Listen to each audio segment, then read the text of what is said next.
It's the Opperman Report. And now, here is investigator Ed Opperman. Okay, welcome to the Opperman Report. I am your host, private investigator Ed Opperman.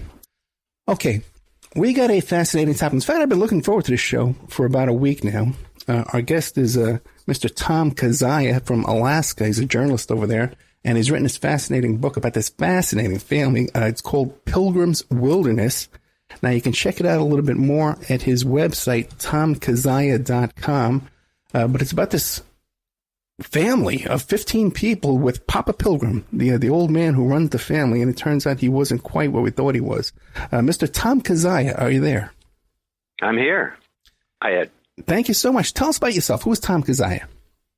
I grew up in the East. I moved up to Alaska to be a writer and found myself in the midst of a 25-year newspaper career for the Anchorage Daily News, and had lived in Homer, Alaska for a long time, and had a cabin out in this copper mining ghost town called McCarthy out in the Wrangell Mountains. And so I was here in a really interesting generation in Alaska. Everything was changing.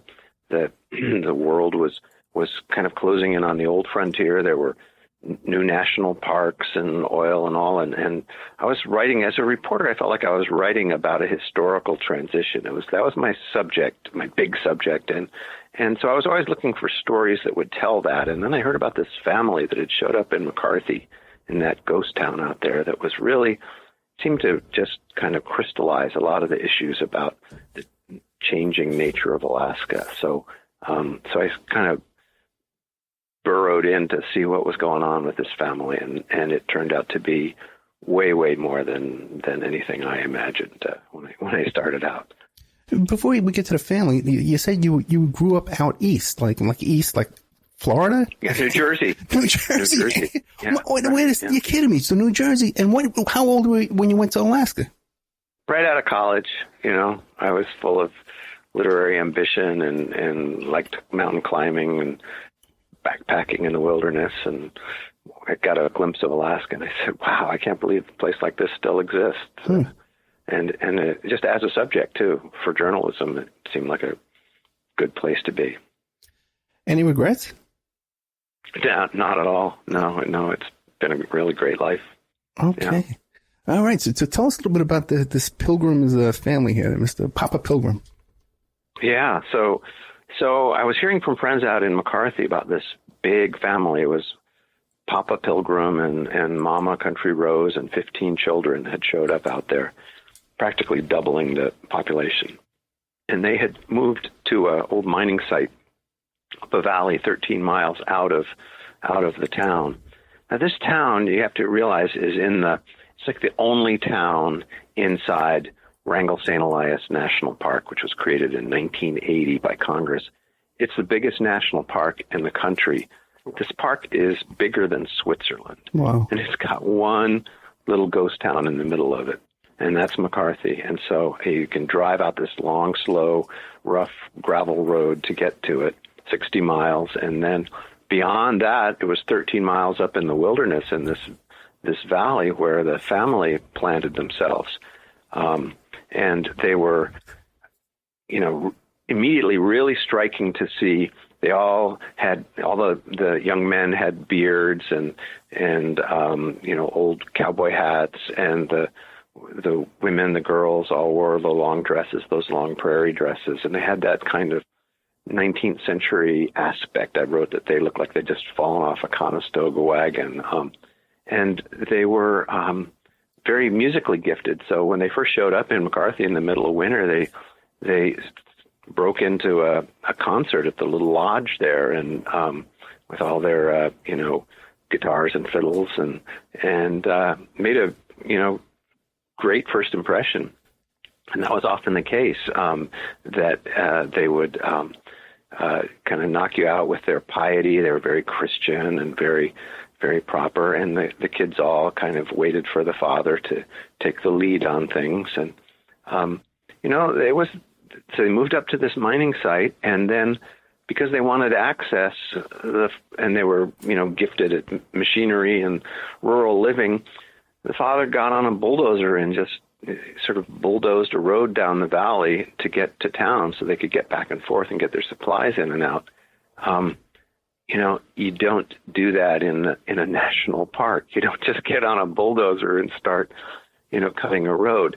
Now, two things, two reasons they were kind of an exception. There had been a historical road up that valley to the mining site, a century earlier. And so there was this old history that had been kind of wiped out by floods and lack of use and all. But there was that historical road. And then the Alaska parks were supposed to be a little different. When they created all these parks in 1980, they said, well, these are such huge parks that we're going to leave some rules that would allow access for people who live out there so that Alaska bush lifestyle could continue to some extent. We're not going to just wipe it out like, Yosemite or Yellowstone, where it's just going to be pure nature and tourists. It's okay to still live out there. So they had some access, and in the town of McCarthy, it was kind of controversial to have suddenly a big national park all around them and park rangers and rules. They were used to living out there in that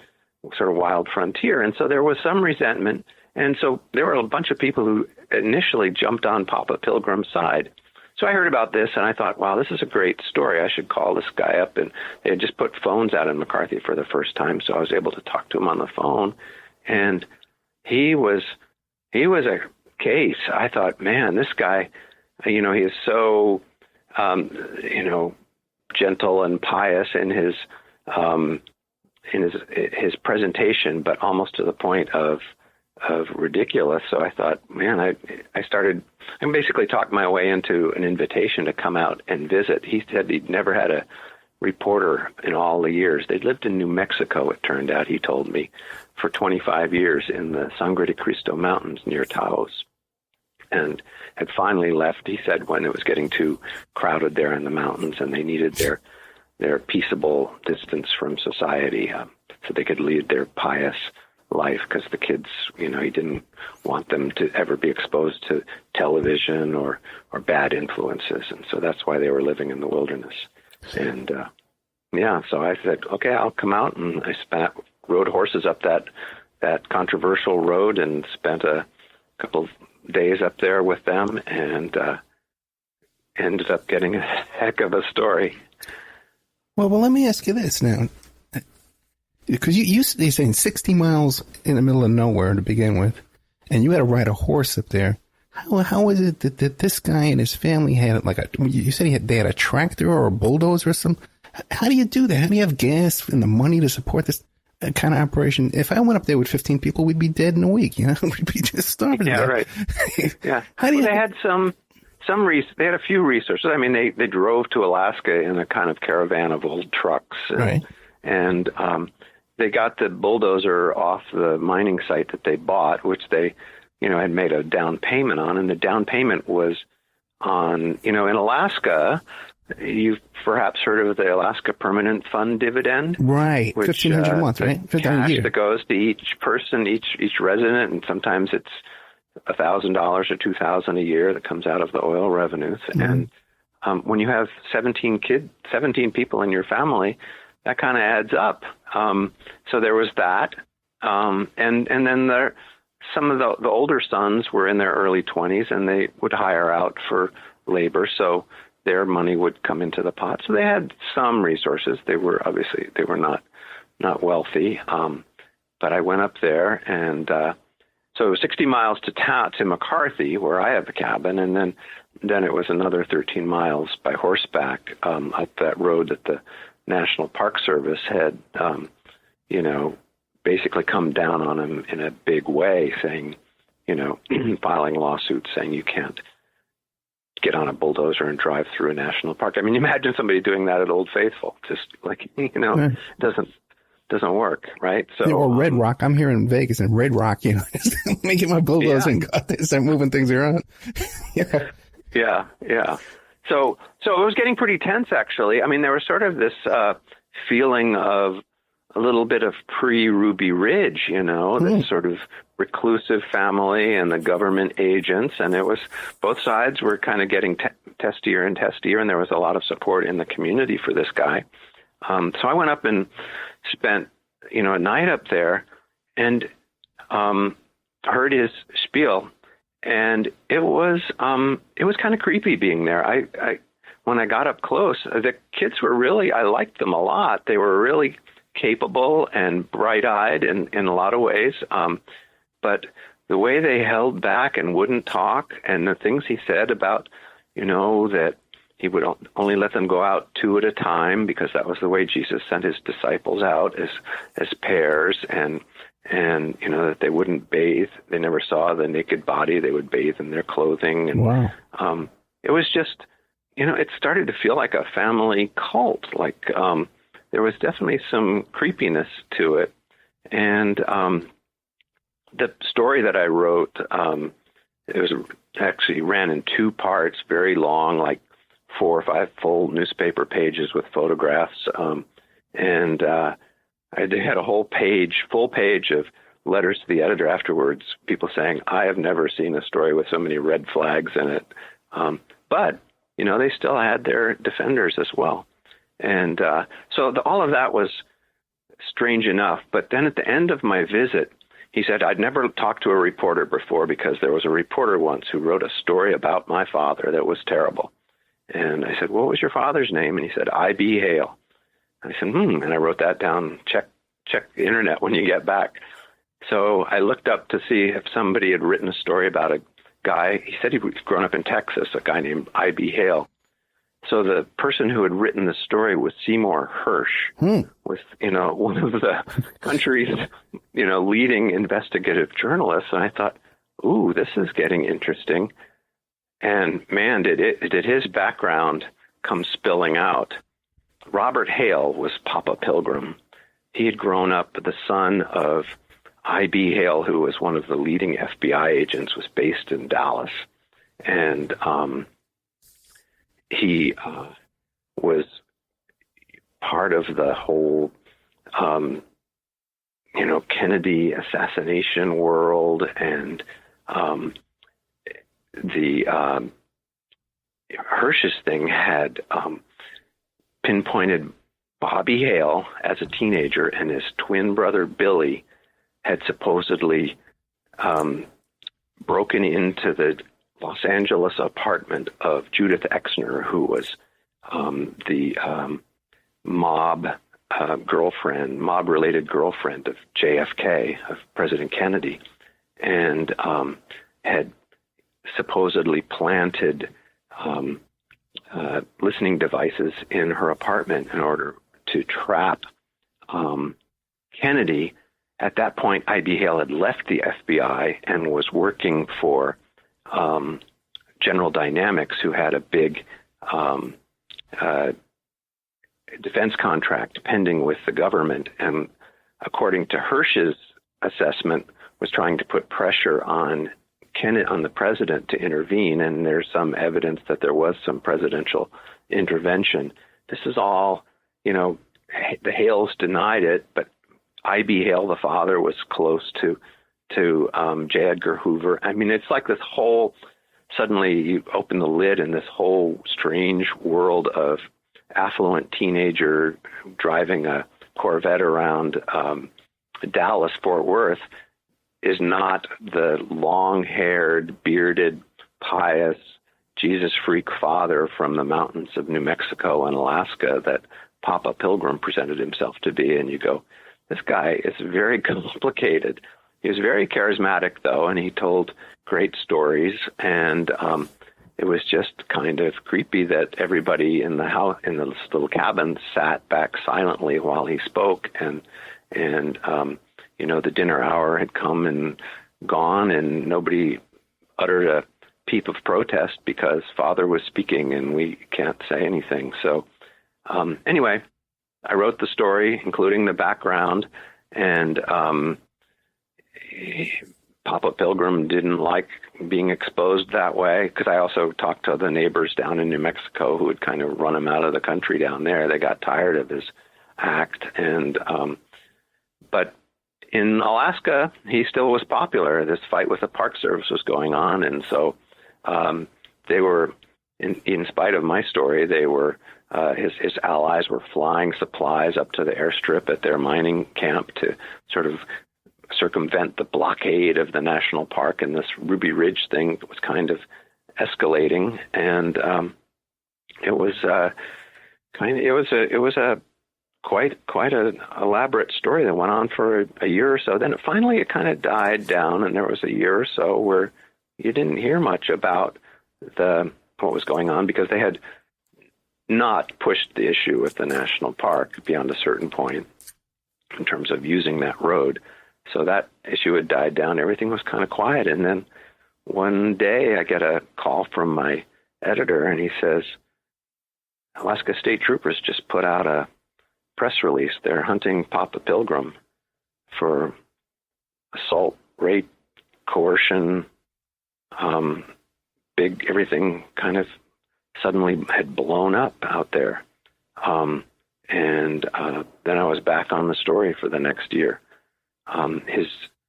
He had 15 children. His oldest 2 daughters had escaped by snow machine. They had come to the end of their rope, and they couldn't take it anymore, and they had escaped into the wilderness and gotten away, gotten in with another big Christian family that had helped them see what was going on in their world. And then finally, after much agony and several months, went to the state troopers, and Papa Pilgrim went on the lam as soon as that word got out.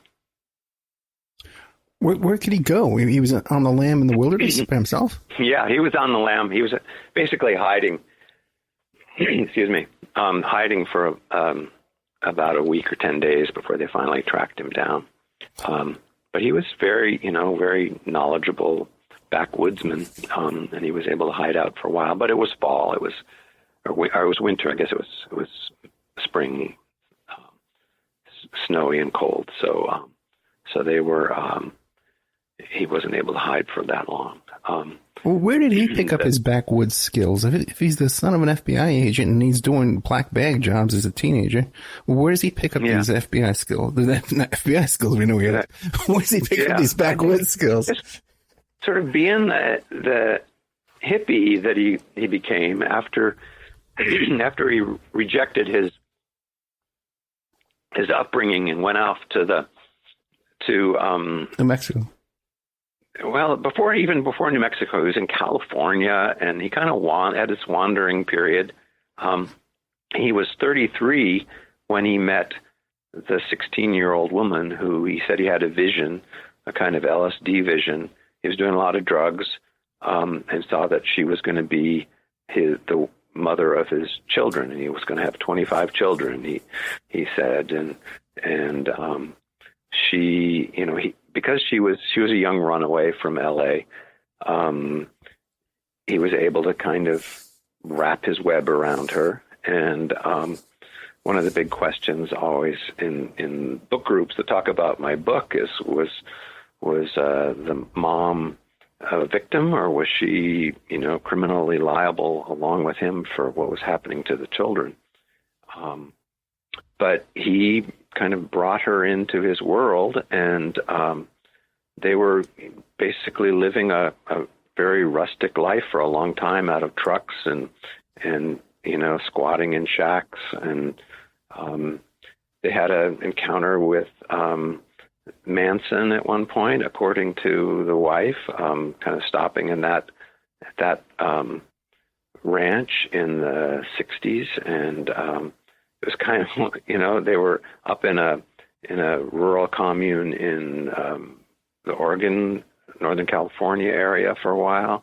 But then eventually back in Dallas, he found Jesus and found God, and, had this big conversion experience. And for his closest friends, I heard later, kind of were alarmed when they heard that, because it was sort of like giving this incredible narcissistic, charismatic,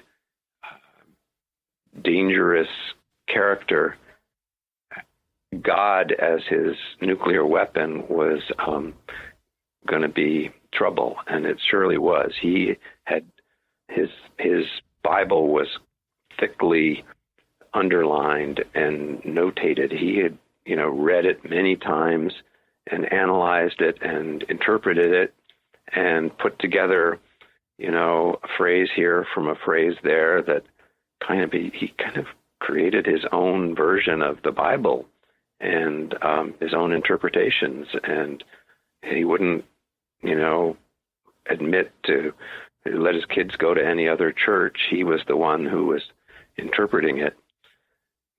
I should say that it emerged that the kids they were supposedly being homeschooled.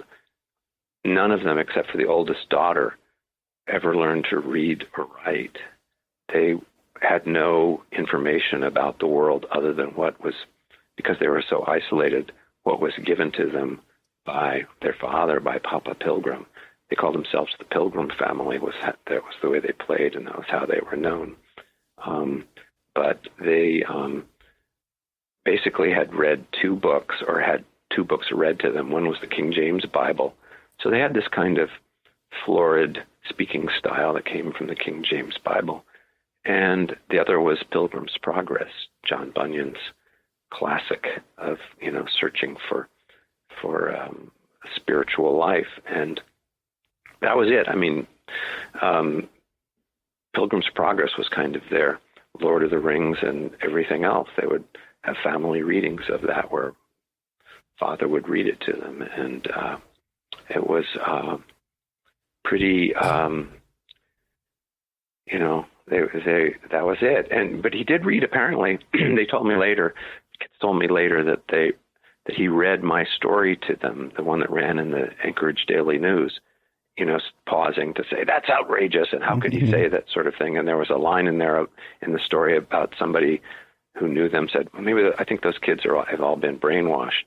And the oldest son, Joseph, kind of cracked a joke in the family setting saying, well, what if we were brainwashed? We wouldn't know it. And he ended up, getting banished from that cabin for making that joke. That it was very much not a funny, laughing matter for the father. And that was kind of the way he had strict control over the whole household. This is incredibly fascinating stuff, man. Okay, and you have a great storyteller. This is really, really good stuff. Tom Kizzia, and that's a Kizzia. TomKizzia.com, and the book is called Pilgrim's Wilderness: A True Story of Faith and Madness in the Alaska Frontier. So, Tom, let me ask you a quick question here now. The older sons, the eldest sons, did they have wives with them, or these were single men living with only the family? Good question. No, they were not allowed to have outside to bring anyone into the family.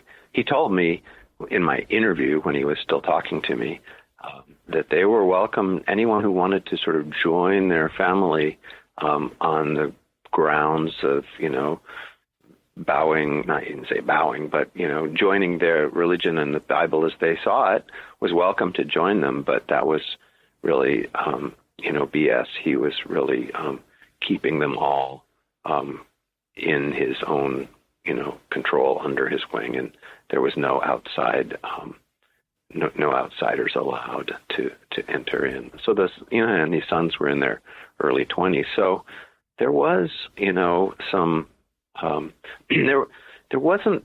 there was one moment that the kids, the older kids, grown-up kids, told me about later, where there had been some, and this was back in New Mexico days, there had been some incestuous, experimentation going on among the kids. And when the father found out about it, he was horrified and outraged, and he took the sons out and was whipping them, and the mother would hold their hands while they were being whipped.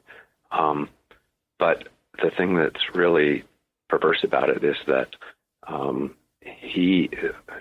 Papa Pilgrim himself was trying to get his oldest daughter to have sex with him. And he was using the torture of her brothers to, he said he would let up on that. Oh, my if God. She would and so she kept it a secret from her family what was going on, but this was the sort of the core of his violent relation with her. And finally, she couldn't take it anymore. But one of the things that kind of opened the door for this family, and really the reason I was able to write this book and tell it, because as what you've heard so far, you can see that it was sort of this dark hole that you start going down. But really, it was an amazing story of the kids learning to stand up on their own and rebel and get away and fight back. Because you have to realize what a master of psychological control he was. And by being able to use the Bible, I mean, where your whole world is Pilgrim's Progress and the Bible, he had taught them that to rebel or to speak back to the Father, certainly to rebel, was to face the certainty of eternal damnation, which was the one, the most horrible thing they could possibly imagine. So he had them completely trapped that way. And for them to, resist and escape and stand up was to basically believe that they were damning themselves, but that they had to do that. So the two oldest daughters, Elisheba and Jerusalem, they all had names like Hosanna, Jerusalem, biblical names, Abraham and Joseph and Joshua, etc. But the two oldest daughters got on a snow machine when their father was away in McCarthy getting supplies and took off to try to get away, even though they knew they might run into him on the trail. And halfway down the trail, they knew he was going to be coming, so they cut off the side into the woods. They were very gifted at woods craft as well, and they were able to get the snow machine off the trail without having that track be visible. And they had brought a sheet along from the home, and they covered themselves in the snow back in the woods by this white sheet, as and they could hear their father's snow machine coming up the canyon, and managed to hide as he went on by and escape that way. The reason they were able to do this, though, was at Christmas, the previous Christmas, things had gotten desperate enough to the family. He was always looking for handouts and help, and as I said, the land rights people who were fighting against the national park completely bought his political line, and they were supporting them with donations of money and supplies. And so he was doing pretty well with his, pioneer battling the government line that he was using. And, but they got too tough, so they were in town, and another big Christian family that lived closer in toward Anchorage had seen them, had encountered them, invited them to come in and join them because they were in need. And so this other family, the Buckingham family, they were very fundamentalist Christian, but also educated and had, a much more, I'm not a Christian. So to me, to believe the fundamentalist text is a stretch, but there was like two versions of the Bible going on, one that was was intelligently thought through and compassionate, and one that was a manipulating tract that was used to psychologically trap his children. And the two families ended up clashing in a graphic way, as I tell that story. And the children of the Hale family, the Pilgrim family, got to know the children of this other family and said, well, they seem happy and they like their parents and they're not afraid. And there's another way to be a Christian. And so when they went back to the homestead out in the Wrangell Mountains, Papa Pilgrim had his most violent episode. It was really horrible with his daughter, and that's when she was either going to kill herself or but she found support of her siblings, and because she finally told them what was going on. And so she and Jerusalem escaped, and she went to the Buckinghams and lived with them, and they eventually got her to go to the troopers, and that's when the whole thing kind of finally hit the fan, and eventually Papa Pilgrim was arrested. And of course there's a lot of coverage of all of this at the time, but we didn't know really what had gone on the inside, what it had been like for the kids, and that was the story that I, was able to draw out over time for the book. So was he sentenced? What happened to him? Was he sentenced to prison? He was sentenced to prison for a long sentence of prison, and he died in prison. Okay, died in prison. He was, even though he was a tough, wiry guy, he had some health problems that had built up, and one of them, to my surprise, was cirrhosis. I mean, he had a big drinking issue that was kept completely secret, and diabetes, serious diabetes issues, and things that from living kind of off the grid, that life for so long, he had kind of let himself go, and these all kind of came crashing down toward the end, and he didn't make it more than a year or two in prison. But they had, at his sentencing, I think that was the moment I decided this was a great book, was at his sentencing hearing, because they allowed the children each to speak at his sentencing. And so there were, 15 eloquent speeches about grace and redemption and forgiveness, and in which they talked about personal stories and were trying to get him to admit his sin and ask their forgiveness so that he could go to heaven. And he gave this 2 or 3 hour speech in response to them, where he was totally defending himself and describing the world as it looked to him, and he wouldn't go where they wanted him to go. So they ended up, letting him go off to prison and die in prison, and then they buried him and sent him to hell. This 2 hour speech, is this available anywhere, like on the internet? No, I quote from it in the book. It's sort of psychological self-justification with a lot of Bible in it. I'm not sure that it's available anywhere. I had a copy of it at one point when I was working on the book, but I suppose somewhere in the court transcripts. Yeah, that would be fascinating. Now, but we got to get the book, because it's in the book about the. Well, and but then yeah. To me, the more impressive thing was the fact that the children were able to forgive after they understood what was going on, and that they were able to see they were able to develop a story explaining what had happened to them that sort of attributed it to God challenging them, and that they, by learning from that, they would be better people.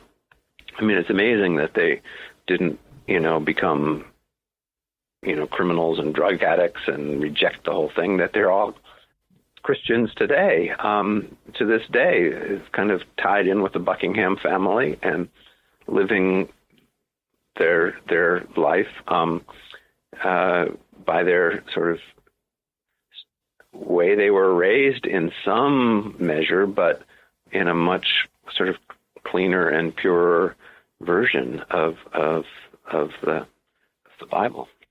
So, what about the wife? Is she still alive? She's alive. She is somewhat estranged from the family in that it was fine for about a year, but then some of the kids began to blame her for not having done more to protect them. And she's in the area, and she's got her own life and, her own remorse, and she has some ties with the family, and, it's a difficult situation for her, but I think that it's certainly one way of reading the story is that she was a victim too. Has she remarried? No, not that I'm aware of. I really have not been in touch with her for a few years. I am still in touch somewhat with the Buckinghams and with Alicia, the oldest daughter, who's just a remarkable person. And again, the wife working on her own writing of telling her story. And oh, good. I think that's going to be great. And the wife, how does she support herself now? Oh, I think she was working in sort of social services, health, as a health aide, or, you know, maybe in-home help with seniors, or, you know, being a good person, trying to help society. And all the kids, have they stayed together as a group, or have they gone their separate ways? Pretty closely together. I mean, they've married. Okay. They have big families. They've cut their hair and are in business of different kinds, and are, you know, very much integrated back into society. There several of the oldest, the two oldest sons married the two oldest daughters of the Buckinghams. So there's your part of your story right there, part of your happy ending, like a Jane Austen novel. It ends with wedding bells. But it was a fact that the daughters of the Buckinghams had to balance the books and things for the family businesses because the sons had never learned to read and write, and you know, been catching up since then. Any of the kids wind up in jail or on drugs, like you said before, or anything like that? No. Nothing. No, they've had a lot of support for one another, and you know, it's a very impressive finale, really. They were able to do that. And you mentioned something in the book, a line about there was some kind of connection to the movie Easy Rider. What's that? Not sure what that was a reference to. Oh, it says here, that they were... There's a connection to Kennedy assassination, which we got, and the movie stars of Easy Rider. Well, I think that they were... Dennis Hopper, right. He was part of the... that world, the Taos world. Okay, in Mexico. Where they lived in New Mexico. When he came through, and they were filming Easy Rider out there in those mountains, he kind of came back and helped get took part in one of the mountain hippie communes in those mountains, and that's where Robert Hale was first living when he, before he found Jesus and started his own sort of family cult. They built a giant cross in the mountains above Mora in northern New Mexico that was kind of notorious within the world. And also there was another twist was they were living on Jack Nicholson's ranch in the mountains. That was where they, for the 20 years that they were living there, through the mother's family was from Hollywood and had ties to Jack Nicholson and his agent, and so he had allowed them to stay on his ranch, and that's where they put this big cross up. And there's just all these sort of strange ties to the world that the rest of us are maybe more familiar with, and that's why it was just kind of shaking to realize. I think that was really the big tie to Easy Rider was Jack Nicholson was part of that. And Dennis Hopper, too. And Dennis Hopper in New Mexico, when he was living on that commune in New Mexico, they would all walk around with 6 guns, 6 shooters on their revolvers on their hip. And they killed a guy up there. They killed one of the locals. Yeah, there was a crew that was, that was before, right before the Papa Pilgrim showed up and his family. And when he moved into there, kind of moved the commune period moved out, and people thought, oh, well, thank goodness we have like a unstable family up there now to replace that kind of renegade bunch that was living on that mountain ranch. But then eventually they pushed them out too. I spent an interesting week down there walking through the mountains, getting to know the neighbors, and they all had stories of the Pilgrims. And the Pilgrims had spent a couple of years in Alaska before they found their way out to this ghost town in McCarthy. McCarthy, by the way, some of your listeners may know it. They've done a reality TV show out there in recent years on the Discovery Channel called The Edge of Alaska. It was, it's an amazingly picturesque place, as you can imagine, in the middle of this huge national park with, 16,000-foot glacial peaks all around. And it's an astonishing part of the world. Yeah, it's a whole different way. Do you feel isolated living out there? Well, yeah, I think so. I've just been out there. My place out there is more of a recreational place. But I think isolation is part of it. I mean, is part of the reason people want to be out there. The last thing they want is a highway bringing the world there. I mean, there's a lot of more tourism that comes in now because it's the focus of this national park, and so there's a lot more people coming in. But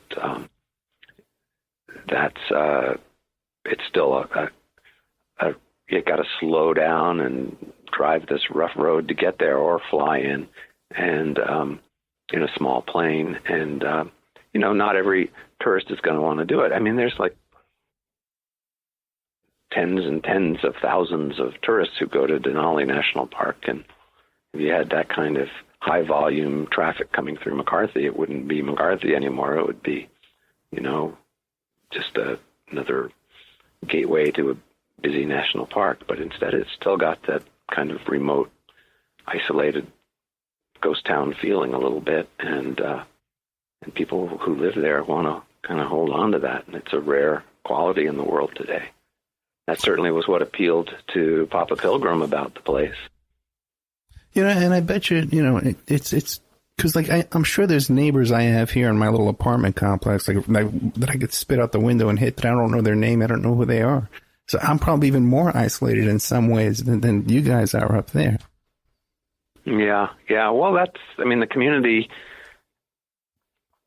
pulls together, helps each other, and I think there was a lot of self-examination and concern within the community after it came out what was really going on inside the Pilgrim family that upset people who had been trying to help this family and had been helping them. I'd been giving them a lot of support and publicly, defending them in the face of Park Service or nosy journalists or, whatever, whoever their adversaries were, they were being defended by these people. And then for the people to turn around and realize what a terrible thing had been going on. I mean, their allegiance quickly shifted once it came out to the children, and they condemned what the father had been doing. But, it was a kind of willful blindness, if you will, not to have seen what seemed obvious to me was something weird going on there. So there's a lot of reckoning that went on within the community afterwards. I can imagine. Just because he was politically supported, we kind of liked his politics, but what the guy represented really was beyond anything, beyond the pale, beyond what we could possibly endorse. So that was there was a couple of years of tough dismantling of that whole myth that he built. And what about when down here when we watch on TV and we see this the Brown family, the Alaska Bush family, right? It seems a lot of similarities almost. Almost like a cartoon version of this real crazy. Yeah, thing. Exactly. Cartoon version of it. Exactly. Yeah. Yes, that's ridiculous. I mean, they were kind of in approaching the McCarthy area when they started out, the Brown family, but they even got busted for abusing the permanent fund dividend deal, trying to all get loaded up. But that was goofy. Yeah. I mean, Papa Pilgrim would never let anybody, he was much more serious about what he was doing, and he was never let anybody get close. And that was why it was weird that he let me get in, but he was treating me as a local, and the locals were supporting him. And so I played that up and got to get this inside glimpse. And kids, because they believe God has this unfolding plan, to some extent saw my intrusion as part of the unfolding. I think that's why one of the reasons they spoke to me afterwards and helped me write the story of what it was like for them, was that they saw that as part of how they escaped, was this one outsider came in and got this glimpse and began to expose it. But of course I didn't go nearly far enough.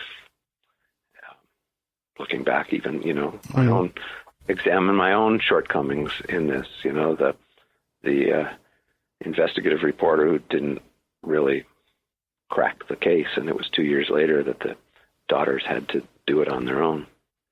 Well, how much do you think you were responsible for exposing that, or do you regret that you didn't do more? Well, that's what I'm saying. Yeah. Maybe I could have done more, but, I did what I could, and it was clear enough, I think, for perceptive readers that this was a cultish situation out there in the wilderness. But beyond that, if the kids wouldn't talk to me about what was really going on, there wasn't really any more I could do. And also it was within Alaska politics. It was very, it was touchy. There was a lot of support for what he was doing in his battle against the Park Service. And so there were people who thought that even as negative as my stories were, talking about, JFK and Jack Nicholson and these other aspects of his background that were kind of weird, they thought I was just trying to make him look bad because I was an environmentalist and I was favoring the national park. And so you get into that level of politics, which I think was very deliberate on his part. He was presenting himself as the avatar, the last of the old pioneers, battling the government bureaucrats who were taking over the Alaska wilderness. And, there's a kind of nostalgic appeal to that. And he was very aware of that American history and American nostalgia. And so that was the sort of backdrop to his scheme. I tell you, fascinating story. And you have a great storyteller. I could just sit here and listen to you all day, man. But we are out of time. Okay. What do you want to leave us with in the last minute? Oh, I had no information to base that on. They did have a little, though. They got that other family, and that helped a lot. And so, the human spirit, it's really a story of the human spirit. Tom, I enjoyed this so much. I couldn't enjoy it more if we had a fireplace in front of us, sitting in a cabin somewhere, sipping some whiskey or something. I tell you, I really, really enjoyed this. Thank you so much. Tom Kizzia, tomkizzia.com. The book is called Pilgrim's Wilderness, A True Story of Faith and Madness in the Alaska Frontier. Tom, thank you so much. Thank you, Ed. Good night. Okay, there we had Tom. What a couple of what do you call them? Like left turns that story took with the whole JFK thing and Robert Hale and Billy Hale and Judith Exner. We got to look into that and get our buddy Ted Rubenstein to take a look at that and give us a little. I'm getting a call from Alaska right now on the phone. That's interesting. I'm going to look at my caller right there. I got an Alaska call up there. What's going on?